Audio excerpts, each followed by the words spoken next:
Hi everybody, Brian here from quantlabs.net. All right, let's start getting into something of interest. This is the Fed data analysis from the St. Louis Fed. I've gone and done these numerous times. These are the results of what gets saved. We get a text file. We also get a PNG file as well. There's two scripts that I have that I run to download what I'm about to show you. All right, so let's just start off in alphabetical order with everything that we can speak of. So the first thing we need to look at is the continued claims uninsured. Now you can see here it goes all the way back to sometime, I'm going to guess, in the 70s. Not quite as low, but it's low enough where we do have instances of very powerful statements of how the economy is doing just from an unemployment standpoint. Also, like I said, we have the ability to download the data. If, my fetcher will actually, it's a big file. There's another way to do that. So load up my spreadsheet here. Okay, so it's got to go to the right directory. Get over there and then I'll show you the files. Now, once upon a time I did courses on this, but I discontinued doing that because I didn't realize how valuable this information is and the amount of time it takes to run. And I'm just looking for my PyCharm. Here we go, the PyCharm projects, and we are looking for this one. Okay. So in here you will find, no, I just showed you the raw data. So in this case, I'll show you the one I just showed you. That should be a CSV. Yes, it is. Okay, so it's going to load it all up.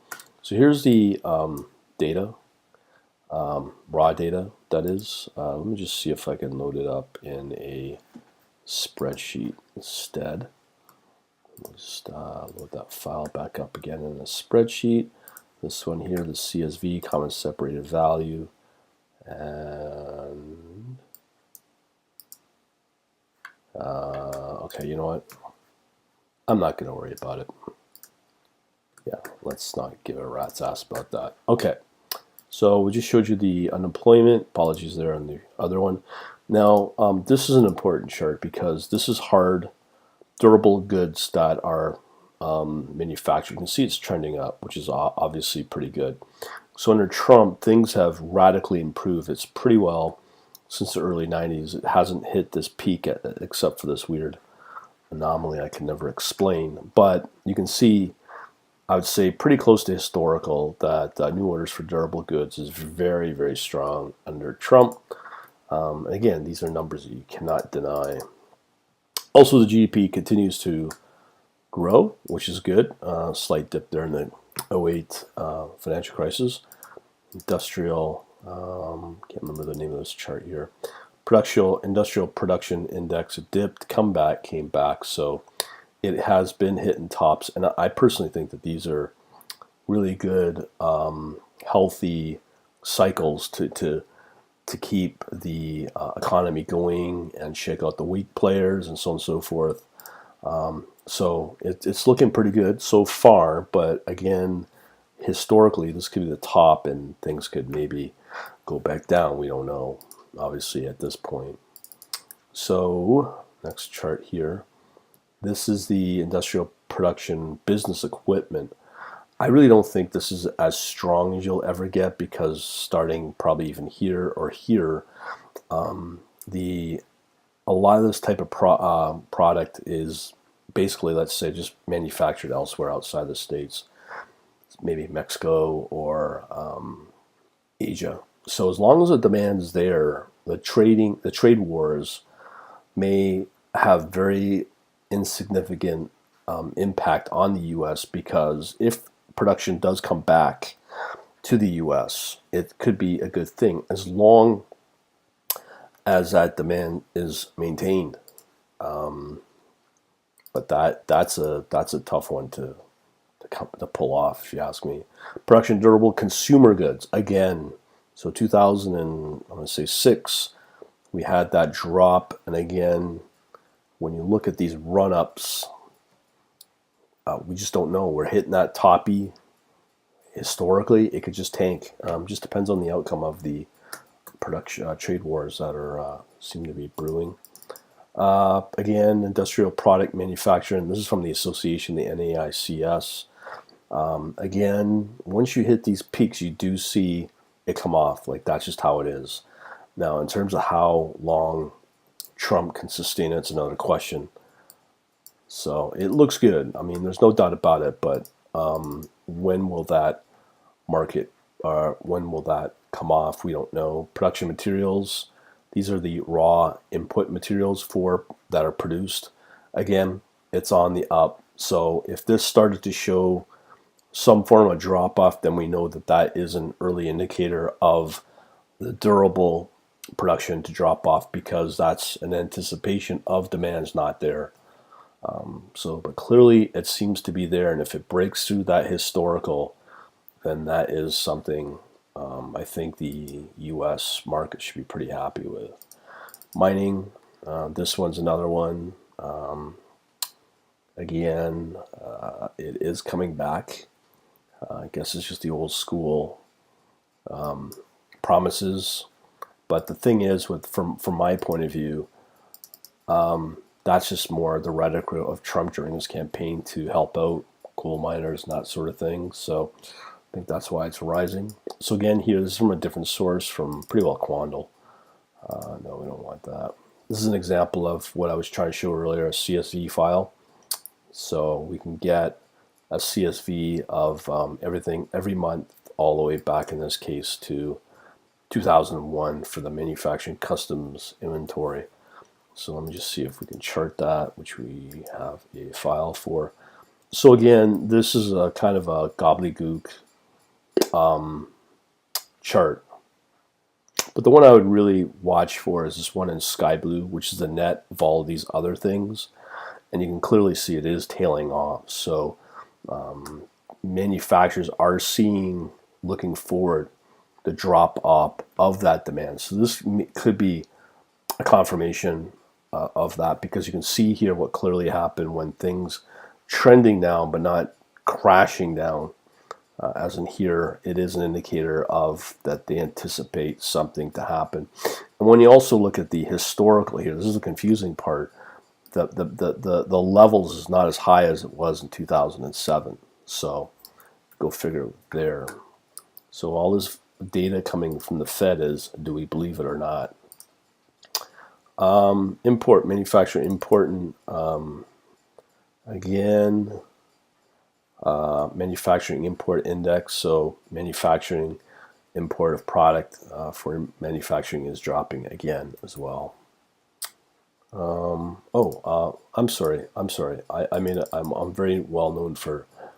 It's not confidence. This is inventory. So when it's dropping off, that's actually potentially a good sign, because as they manufacture product, they have an inventory on hand, and if it's dropping, that can be interpreted that for whatever inventory they carry, that it gets sold off without discounting, as opposed to here, manufacturing probably stops and they're able to work off of all those inventories even without manufacturing, because they can sell off what they've already made. So let's see, so we're showing you that. Here's another manufacturing inventory. So again, when you start to see the spike of inventory working up, that's not a good sign, because they're making product, but yet it's not getting sold fast enough. So once it starts working down, which is what you want, that's the better direction you want. But you can slowly see it's trending up since, I'm going to estimate mid 2016 or 2015, where they're not able to sell enough product fast enough as it just trends up, and that inventory is being built up. Export, this is going to be an interesting one. Has steadily increased, but it's dropped off, probably just due to the announcement that the trade wars are coming and all that, and then obviously it's going to impact countries like China or whatnot to import less. So that's probably the impact of that. Too early to tell. New orders index. This is pretty good. It's trending up, so that's a good thing. Well, at least since last year or so. New orders. Let's see that.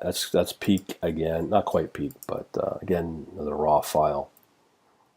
So you can see it's been up. Now, the reason they exclude aircraft is due to the fact that regardless, it's not really a recessionary proof sector, but always remember that Boeing, like a large plane manufacturer, will always be able to produce when there's economies expanding, so their domestic airlines can purchase more 787s. But even if the market tanks, goes into recession, usually what will happen, there's a buildup of military, and again, that's where Boeing can do well. So they exclude that because it may tend to skew these charts. But again, once you hit these peaks, it may chop a little bit and then just fall. And you can see at what points that those happened at. PLTTL is non-farmer payroll. It's number of people coming into the workforce, I believe. But salaries have not increased. That's a problem. These are building permits. Again, see how far it's dropped off in 08, 09. It's worked its way up, nowhere close to historical. So you could interpret that, let's say before easy credit, and this time where it did shoot up, but a lot of these are going to be shot or increased because of easy credit, and all you need is your dead grandma's signature to get as a cosigner, and you got yourself a house. PMI is an important one. There's the raw chart again. PMI chart. Okay, so you can see it's been just bouncing around, but it's somewhat hitting a high here, a peak. We don't know how long that'll last, but when it drops, it will drop.